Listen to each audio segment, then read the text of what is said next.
ओम नमः शिवाय। हर हर महादेव। नमस्कार दोस्तों, भजन भक्ति चैनल में आपका स्वागत है। आप सभी को सावन मास की हार्दिक शुभकामनाएं। हर वर्ष श्रावण मास के शुक्ल पक्ष की तृतीया तिथि को हरियाली तीज का व्रत रखा जाता है। इस साल हरियाली तीज का व्रत 27 जुलाई रविवार को रखा जा रहा है। अखंड सौभाग्य के लिए सुहागिन महिलाएं इस दिन माता पार्वती और शिव जी की विधिवत पूजा करती हैं। श्रावण मास में पड़ने के कारण इसे श्रावणी तीज भी कहा जाता है। इस दिन सुहागिन महिलाएं पति की लंबी आयु और अच्छे स्वास्थ्य के लिए पूजा करने के साथ साथ व्रत भी रखती हैं। इसके साथ ही कुंवारी कन्याएं मनचाहा जीवन साथी पाने या फिर शादी में आ रही अड़चन से निजात पाने के लिए इस व्रत को रखती हैं। इस दिन शिव पार्वती जी की विधिवत पूजा करने के साथ शिव पार्वती चालीसा का पाठ करके इस व्रत कथा का पाठ अवश्य करें। मान्यता है कि हरियाली तीज को इस व्रत कथा का पाठ या श्रवण करने से आपकी पूजा पूर्ण हो जाती है। हरियाली तीज व्रत कथा में बताया गया है कि इस व्रत को किस प्रकार देवी पार्वती ने किया था और इस व्रत को करने से क्या लाभ होता है। देवी पार्वती को हरियाली तीज व्रत से भगवान शिव किस प्रकार पति के रूप में प्राप्त हुए।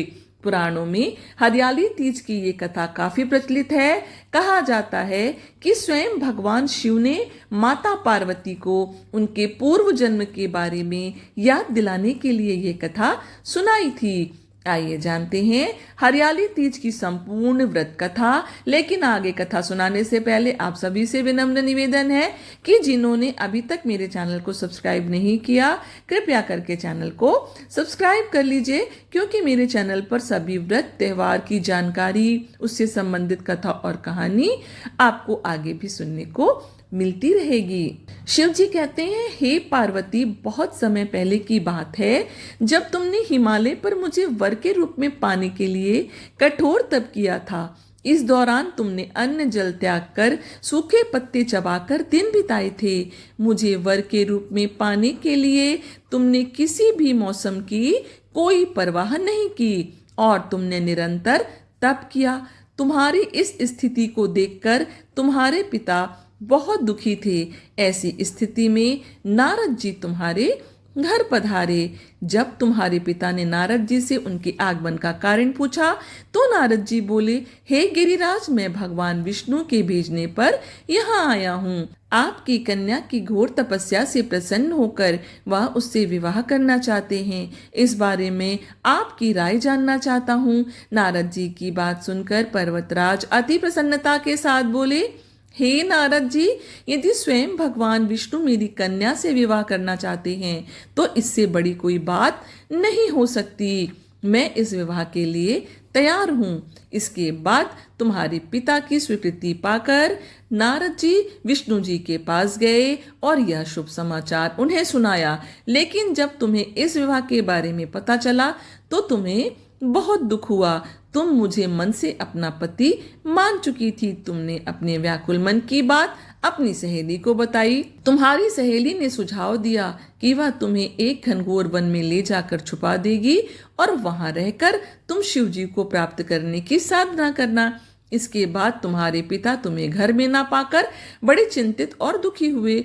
वह सोचने लगे कि यदि विष्णु जी बारात लेकर आ गए और तुम घर पर ना मिली तो क्या होगा। उन्होंने तुम्हारी खोज में धरती पाताल एक करवा दिए, लेकिन तुम नहीं मिली।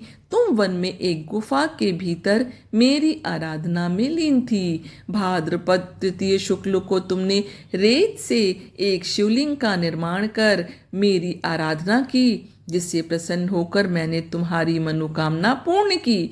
इसके बाद तुमने अपने पिता से कहा कि पिताजी, मैंने अपने जीवन का लंबा समय भगवान शिव की तपस्या में बिताया है और भगवान शिव ने मेरी तपस्या से प्रसन्न होकर मुझे स्वीकार भी कर लिया। अब मैं आपके साथ एक ही शर्त पर चलूंगी कि आप मेरा विवाह भगवान शिव के साथ ही करेंगे।